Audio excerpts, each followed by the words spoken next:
Hey everybody, this is Richard Kuhns. This is August 1st, 2021, the Morgellons event of the week. I am author of How to Get Your Life Back from Morgellons, Chronic Lyme, and other skin parasites.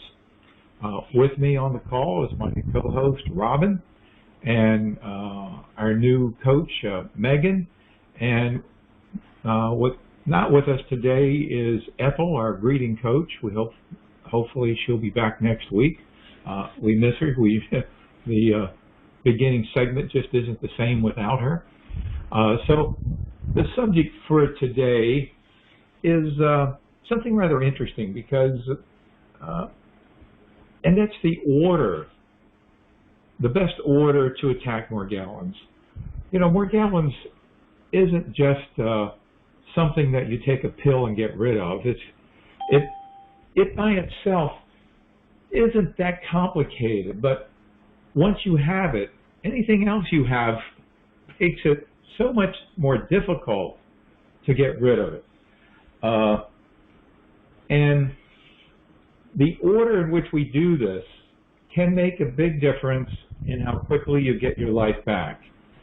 So the first step, because when you're dealing with Morgellons, usually by the time that you discover you have Morgellons, it's consumed your life. Layers deep of your skin, it's inside your body. Of course, we know it's all over your house and your car and the environment and all that stuff, but let's just be talking about your body. So now, 90% of the time, could be higher, we have Lyme disease involved. And it too can be pretty massive in terms of the numbers of bacterium that are in your body. So our goal is to clean these things out. Now, before I do go on, simply need to mention the FDA requires me to inform everybody on the call that I'm not a medical doctor, neither is Robin, Megan, Ethel, anybody, Marjorie, or anybody associated with this call. And before you start the King Diet, or accept any of my recommendations or any of their recommendations, you should go to your doctor, discuss them thoroughly to make sure they do not interfere with any health problems you're presently experiencing. The AMA also requires me to inform you that we're not here to diagnose. We're not here to diagnose you. Can't do that. We're not trained, okay? So don't expect us to diagnose you. We can't cure disease. We can't mitigate it. We haven't been trained in that area, so we're not medically trained, and so we can't do those things by law. What we can do is educate you. Can educate you how to clean them out of your body, which is what this segment is about. How to clean them out of your environment, how to clean them out of your skin, and how to build health and immune functioning through targeted supplements that we often talk about in the program. I'll mention a couple of them in this segment. So this segment is about, all right, we have this issue here, Morgellons, and even before Morgellons, there are other issues that we already have. And when we start attacking Morgellons, it's reasonable that we're going to be needing to get rid of these organisms from our body as they are cleaned, as they're cleaned of our body, and they can overtax the liver and other body functions. So, and how we ultimately get rid of them is through our pee and our poop.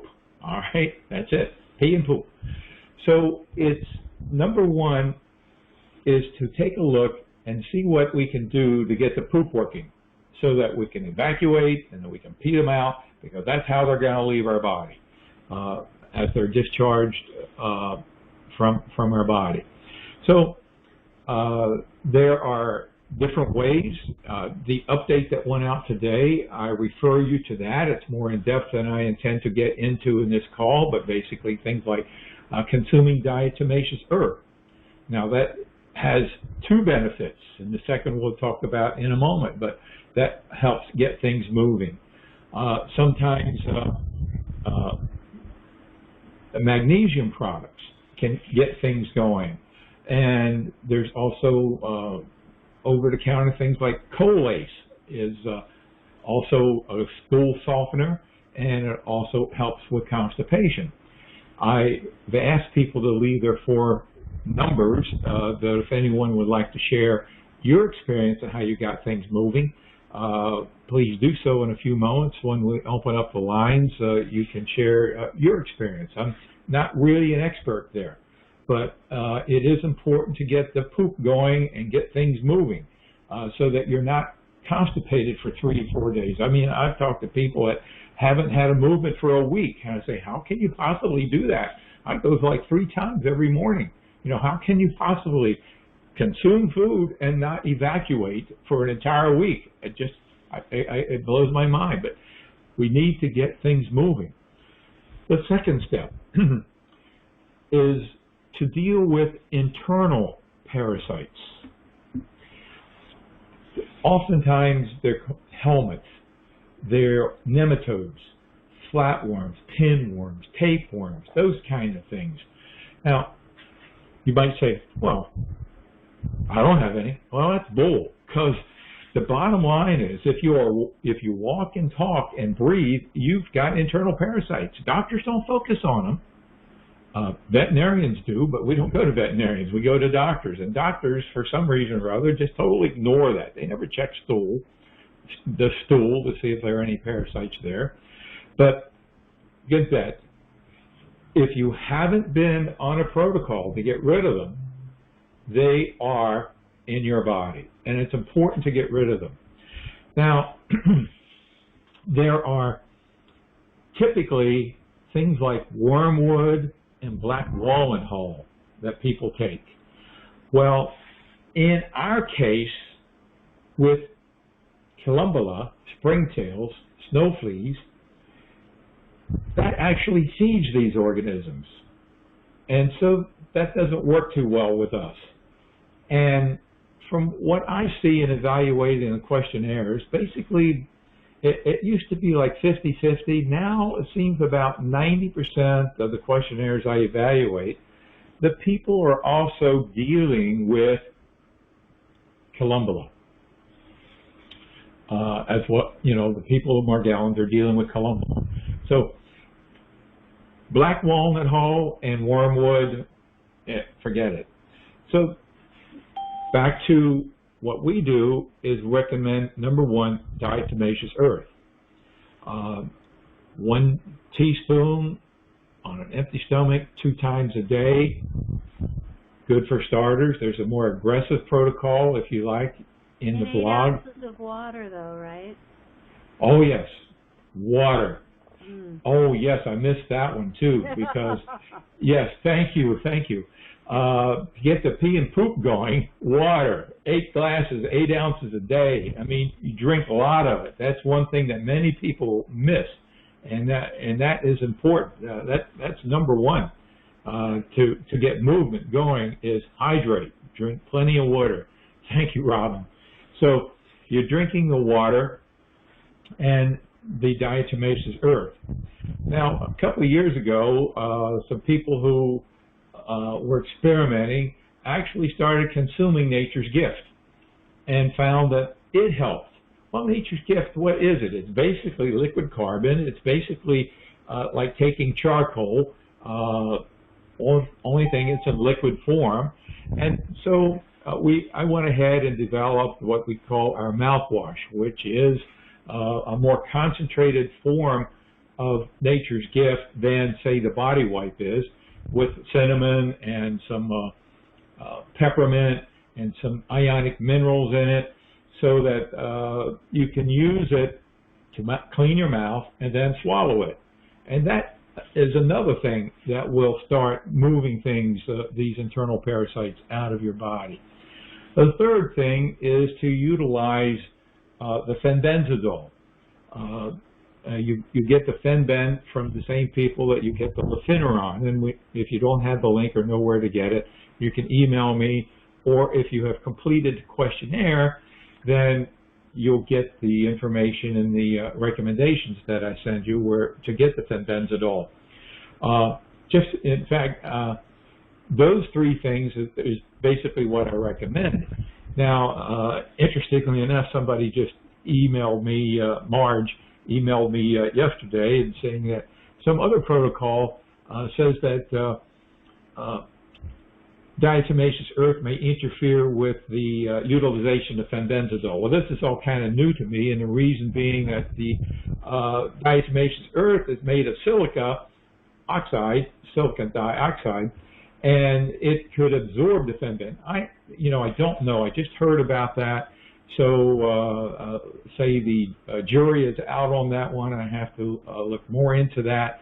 And if that's the case, then I'm going to need to modify things and maybe take out the diatomaceous earth, because the fenbendazole is far more effective in dealing with internal parasites, or maybe rotate them or do some 1 week with Fenben and 1 week with diatomaceous earth, because with the fenbendazole, you do rotate anyway. You do 3 days on with fenbendazole and 4 days off. So maybe on the 4 days off, we would modify it. Then that's when you would do the diatomaceous earth. That would make sense, and it would probably fit in pretty well. So the last step is to rebuild gut and intestinal health. Now, this is the first place that the Morgellons really does get to you. It gets into the mouth, it gets into the gut, and when our gut health is destroyed, and we also have glyphosate, Monsanto, to contribute to this problem in terms of the fact that glyphosate is a natural antibiotic. It's not natural, it's a chemical-made antibiotic, low level, that gets in our food supply and helps erode the good gut biome that we have. So we want to do whatever we can to restore our gut biome. Two things that several things. Number one, probiotics. Well, let me take that back. Prebiotics. Most people do go to probiotics as the first step to help their gut biome, but because 90% of us are dealing with columbella, again, that organism loves probiotics and thrives on it. So the probiotics are out, but we can go further up. In fact, more valuable is to build the prebiotics. And you do that with food. That's the good news. You do that with food. Two fantastic superfoods that are on the King diet are raw onions and leeks, or scallions, same thing. So consuming those in your salads really helps build gut biome. Garlic, I'm not sure if garlic is a prebiotic or not, but definitely it's beneficial to have lots of garlic in your diet and the things that you eat. So that's step number one. Then we look at the supplements to support the gut biome. We have minerals in our store. They're called Ion, I-O-N. They used to be called Restore, which I like that name because it's about restoring the gut biome, but now they're called Ion, and it's the same thing to restore the gut biome. So that's a good thing to do as well. Additionally, many of us, far more so in today's world than 30, 40, 50 years ago, are dealing with leaky gut syndrome. That was not something that we ever heard of many years ago. And oftentimes that's an issue. Leaky gut means that the toxins are getting from your intestinal tract into your bloodstream, and the barrier that keeps this from happening is the mucosa. And when the mucosa cells are stressed, and they shrink and become small, opening up the spaces between these cells to let the toxins get through. So our approach to this is a high-quality sugar called L-Glutamine, which is also in our store. Now, again, this is a high-quality sugar. It's not the same as taking dextrose or sucrose or those sugars that feed the parasites. So there are two high-quality sugars that we depend on when we're dealing with rebuilding our health.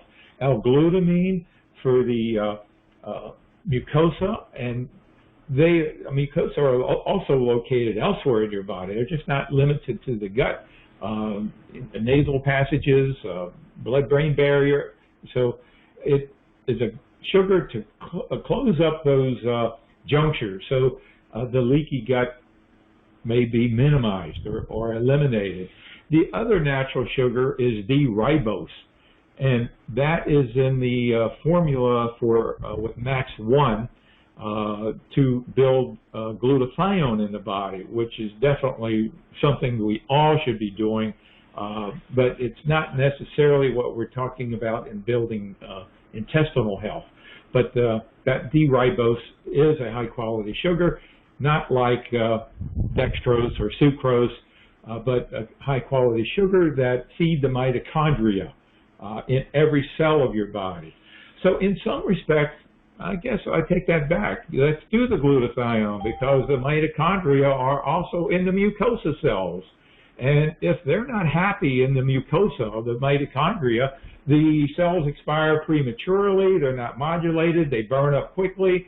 So, hey, I take that back. Let's go with glutathione too. Build the glutathione with a Max product. Make the mucosa happy. Make those cells happy. And that's what this does.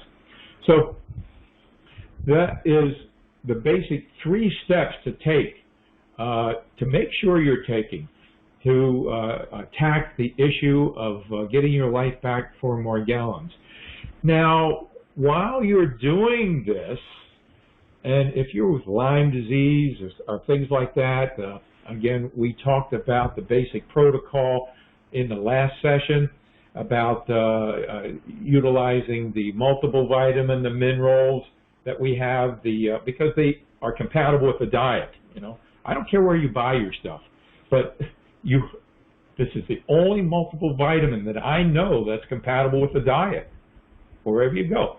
And our minerals are compatible with the diet. The Max 1 is compatible with the diet.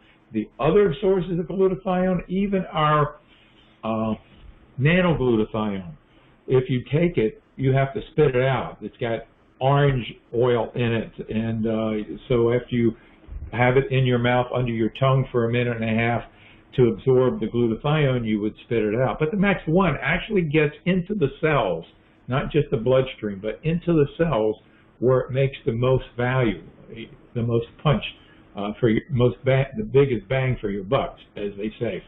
So, and then the garcillin.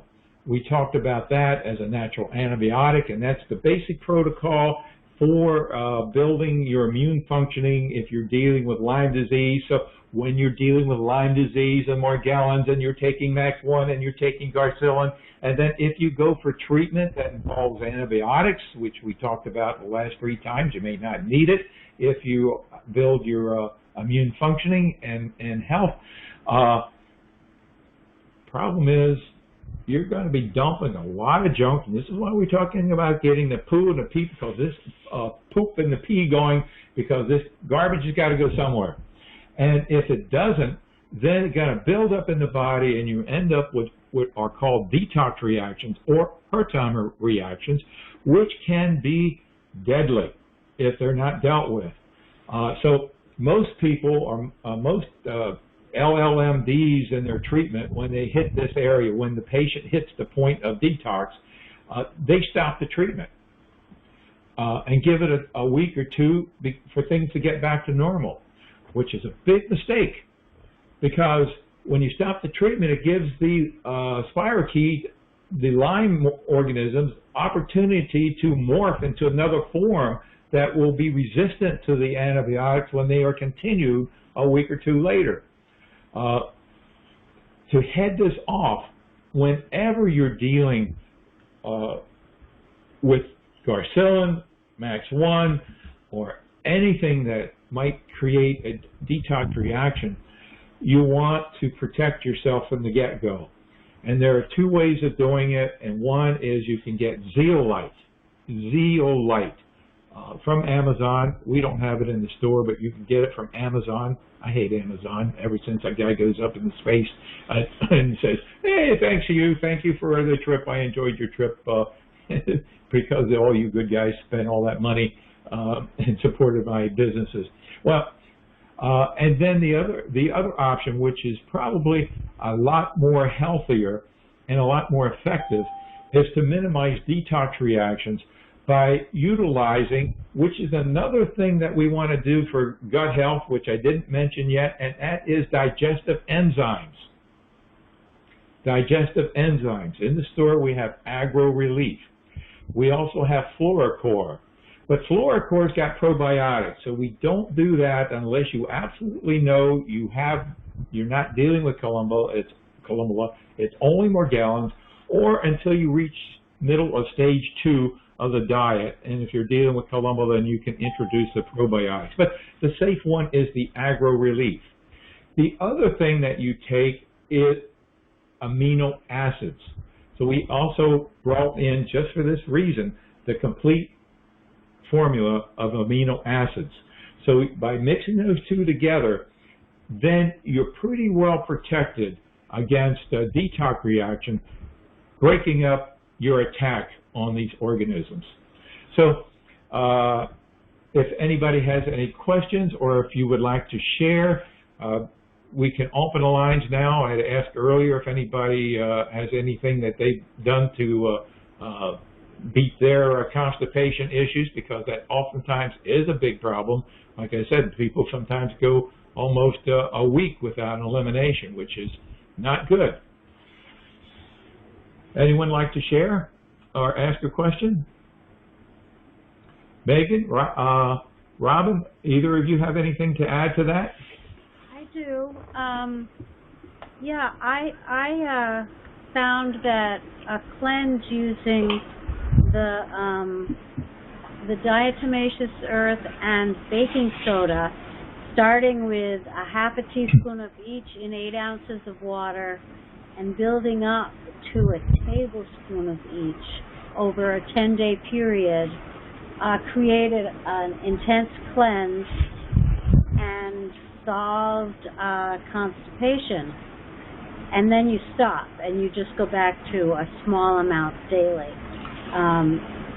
The other thing, it wasn't on the diet, but then things had gotten kind of blocked up again for me, and I only had to do this 3 times. It's definitely not on the diet, but it's a teaspoon of cod liver oil at night. Just 1 teaspoon. I did it 3 nights, and I have never had a problem since. So it was worth, I mean, I was already well into stage 2, so I took a chance on it. It had been recommended, and it was great. It really helped tremendously, but unless you're well into stage 2, I don't know if you'd want to try it, because it could activate. Yeah, it will mess you up in stage 1. It will activate them. We have a testimony to that effect. Okay, so don't do that. No, not in stage 1, right? Yeah, So, but it didn't mess anything up for me, and it definitely got things moving gently. mm-hmm. So. Yes, we have someone reading all the stuff she can find about parasites and how to get rid of them, and she's experimented with papaya seeds and cod liver oil and paid the price every time. So. Right, and yeah, this was just, and you wouldn't do. I mean, I didn't stay on this. It was not a large dose. It was literally 1 teaspoon 3 times, and that was it. So the diatomaceous earth and the baking soda, you mixed equal portions of and put it in water and drank 1 teaspoon. Twice a day. Twice a day, okay. And built up very slowly to a tablespoon of each. Right. That created, that got rid of every worm and a good dewormer too, huh? Body. Great wormer, I'll tell you. Okay.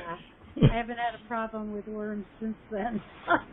It was intense. Okay, thanks.